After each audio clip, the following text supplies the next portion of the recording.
Flaxseed జెల్‌ని ఈరోజు ఇంట్లోనే ఏ విధంగా సింపుల్‌గా ప్రిపేర్ చేసుకోవచ్చు అండ్ అలాగే ఎలా స్టోర్ చేసుకోవచ్చు అనేది ఈరోజు వీడియోలో చూపిస్తున్నాను. మన ఛానల్‌లో ఎన్నో రకాల హెయిర్ ప్యాక్స్ అండ్ అలాగే ఆయిల్స్ కూడా ఉన్నాయి. హెయిర్ ఫాల్ అవ్వకుండా అండ్ డాండ్రఫ్‌ని కంట్రోల్ చేసుకోవడానికి.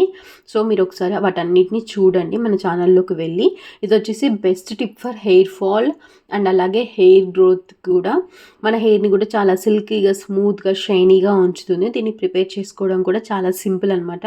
ఒక బౌల్ పెట్టేసుకొని స్టవ్ పైన వాటర్ యాడ్ చేసుకోవాలి. వాటర్ మరుగుతున్న టైంలోనే ఫ్లాక్స్ సీడ్స్ని కూడా యాడ్ చేసుకోవాలి. ఫ్లాక్స్ సీడ్స్ని యాడ్ చేసుకొని చాలాసేపు మరిగించుకుంటూ ఉండాలి. మరిగించుకుంటూ ఉన్నట్లయితే దాంట్లో నుంచి ఇలా నురుగు లాంటిది అనేది ఫామ్ అవుతూ ఉంటుంది.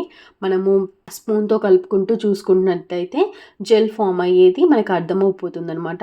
సో అలా వచ్చినప్పుడు మనము దాన్ని వెంటనే వడగట్టుకోవాలి. చల్లారాక వడగట్టాలనుకున్నామా అసలు ఫ్లాక్సీడ్ జెల్ అనేది సీడ్స్ నుంచి అస్సలు విడిపోదు. వేడిగా ఉన్నప్పుడే మంచిగా ఫిల్టర్ చేసుకొని చల్లారిన తర్వాతకి ఒక బాక్స్లో పెట్టేసుకొని మంచిగా ఫ్రిడ్జ్లో అయితే 2 వీక్స్ వరకు స్టోర్ చేసుకోవచ్చు. 2 డేస్కి ఒకసారి అప్లై చేయండి, మంచి రిజల్ట్ ఉంటుంది.